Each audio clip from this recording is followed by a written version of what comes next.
Hello, everyone, and welcome to our very first Coaches Chat Room featured on our Lessons with Legend blog.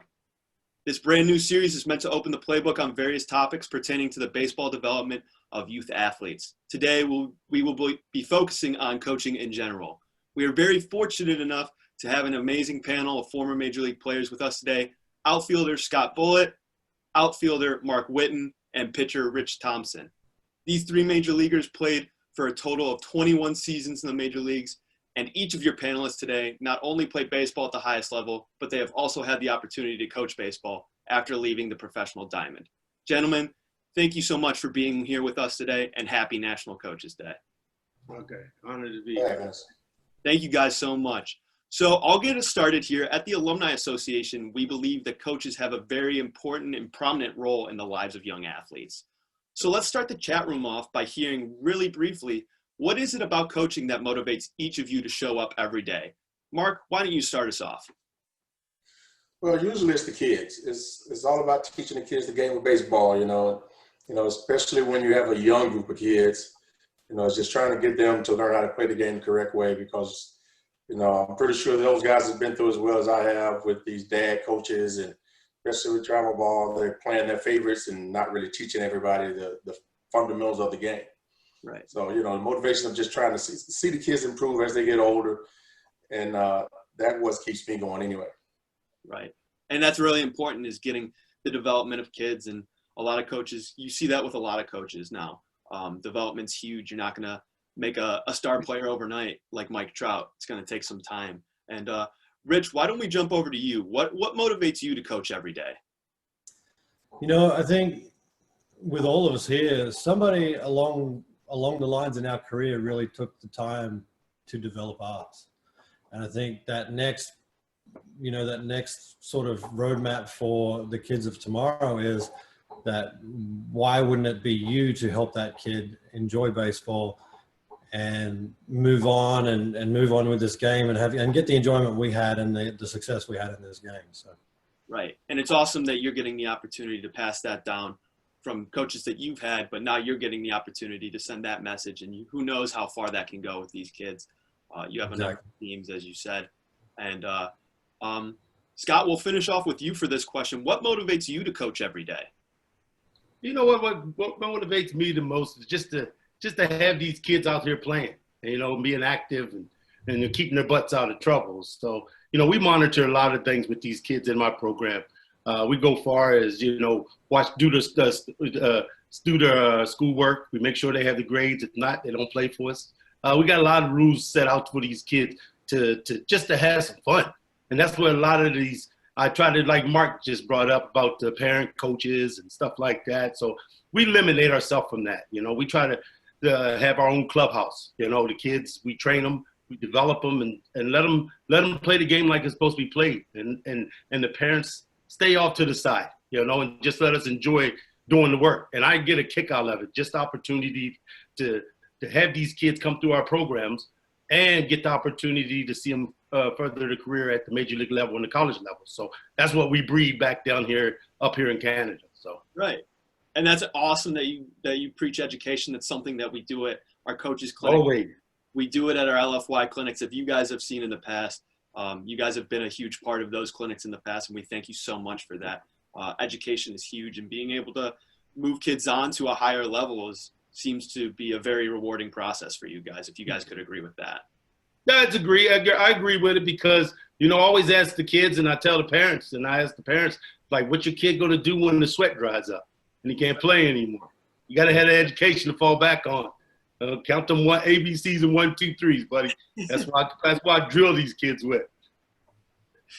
Yeah, I mean, the education is so important, the development's so important, making sure that they have fun. And I know you guys agree with having fun and loving the game, and you guys are passing that down to the kids that you're coaching today. Scott, this question is for you. We know that you have your facility in the Toronto area. We know that you have a number of teams run from that facility. And as team rosters and change and talents grow on those teams, how do you keep your players engaged and connected as a unit? Well, just keep them engaged. Each year you got to climb the ladder. You got to reach your goals and and set your goals to the limit. Our organization is based on, you furthering your career at the college level and the pro level. And, we give the kids that discipline.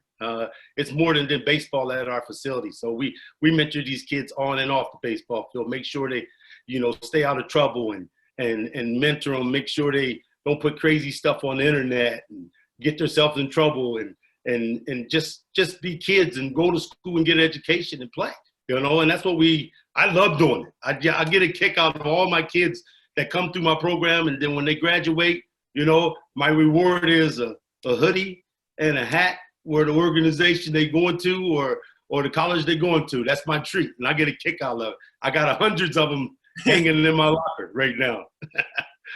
Would anyone like to add on to that? Just keeping your team unified and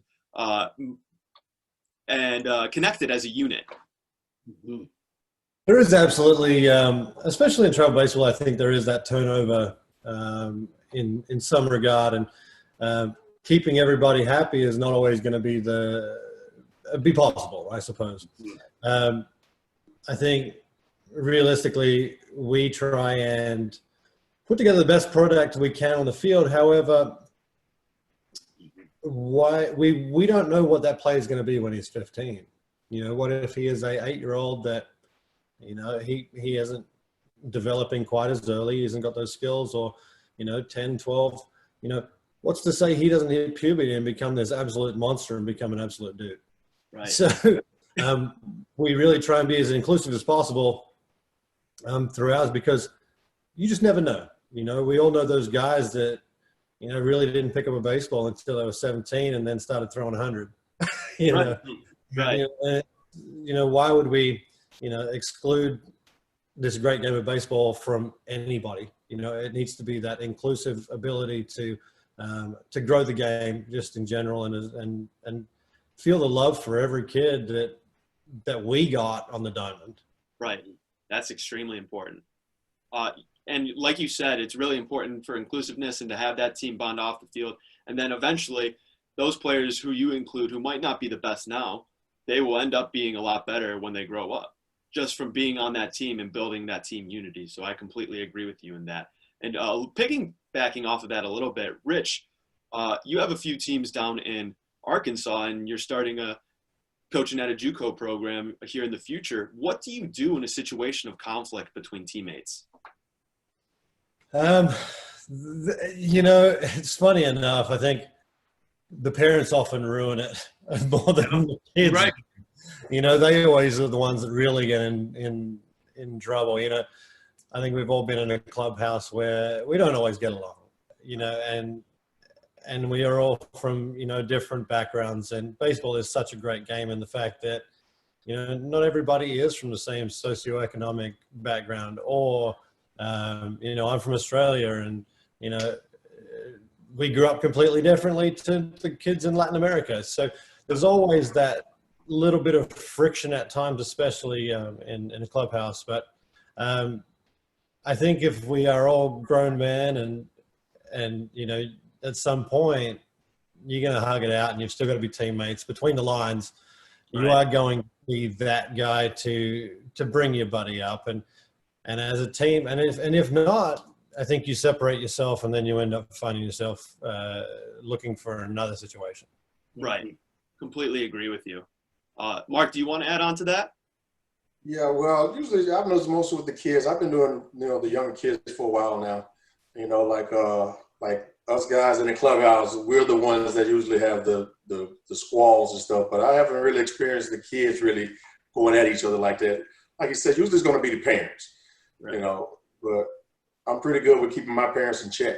I try to get them out of the game. They'll be talking to them through the fence, and I'll have to get on them and say, hey, he's mine while he's between the white lines. After the game is over, you can talk to him all you want, but don't say nothing to him while they're playing. And I mean it when I took them there. And I call them out just like I call my kids out. Right. Right during the game, hey, be quiet.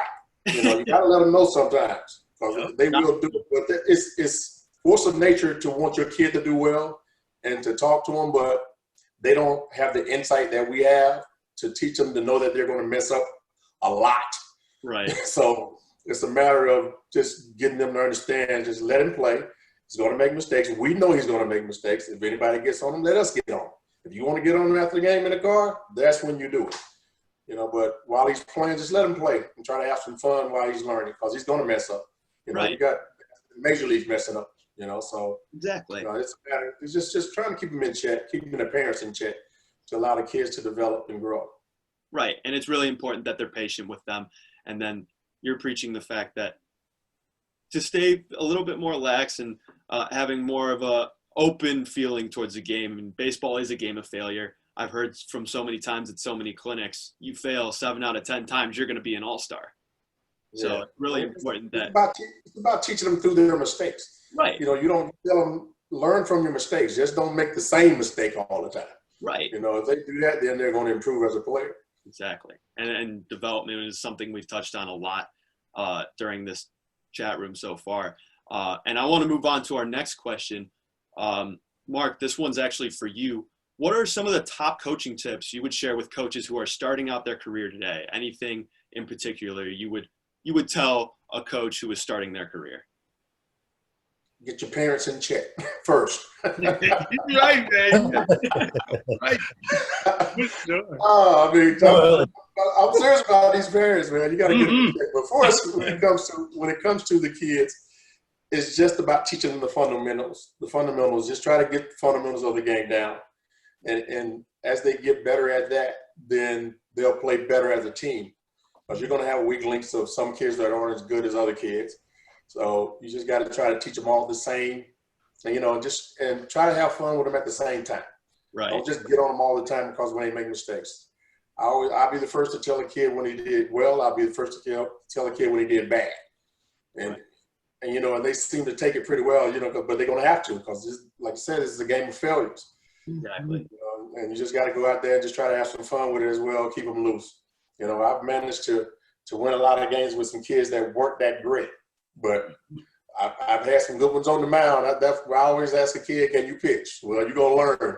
Yeah, you said that the part. With the younger kids, if you give me 1 or 2 innings, you're doing great, man. That's all right. As long as you learn how to throw strikes as a kid, and you learn that mindset of the game of when you pitch of throwing strikes, you're gonna get people out.